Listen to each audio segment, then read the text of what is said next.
আজ সকাল থেকেই শুরু হলো কোচবিহার জেলা ক্রীড়া সংস্থা পরিচালনায় পুরুষ ভলিবল লিগ 2024। কোচবিহার রাজবাড়ী স্টেডিয়ামে অনুষ্ঠিত হচ্ছে এই ভলিবল লিগ। জানা যায় যে কোচবিহারের বিভিন্ন স্বনামধন্য দলগুলি ক্লাবগুলি এই ভলিবল লিগে অনুষ্ঠিত টুর্নামেন্টে অংশগ্রহণ করেছে। ঠিক এর সাথেও আর কি জানাচ্ছেন কোচবিহার জেলা ক্রীড়া সংস্থার সদস্যরা, শুনে নেওয়া যাক। কোচবিহার জেলা ক্রীড়া সংস্থা আয়োজিত ইন্টার ক্লাব পুরুষ বিভাগে ভলিবল লিগ শুরু হয়েছিল। 10টি দল যেখানে অংশ নিয়েছিল, ক্লাব দল, তার মধ্যে থেকে 4টি দলকে নিয়ে সুপার লিগের সুপার 4-এর খেলাগুলি আজকে অনুষ্ঠিত হচ্ছে। আজকে রাজবাড়ী কমপ্লেক্সে 1 নম্বর এবং 2 নম্বর কোর্টে।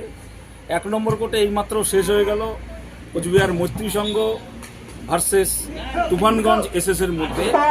এই খেলায় কোচবিহার মৈত্রী সংঘ 3-1 সেটের ব্যবধানে তুফানগঞ্জ এসএস-কে পরাজিত করেছে।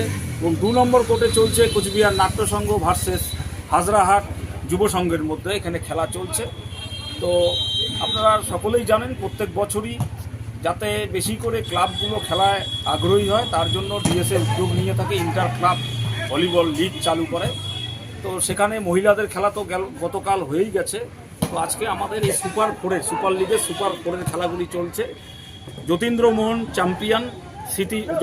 সিটি চ্যাম্পিয়ন এবং মায়ারানী বণিক সিটি রানার আপ ভলিবল প্রতিযোগিতা এটা। তো আজকেই আমরা চেষ্টা করছি যে রাত্রে যদি লাইটেরও প্রয়োজন হয়, আমাদের তো রয়েছে ফ্ল্যাড লাইট, সেখানেই আমরা সমস্ত খেলাগুলি শেষ করব। আপনার নাম কি দায়িত্ব আছে? আমার নাম জহর রায়, আমি বিভাগীয় সম্পাদক।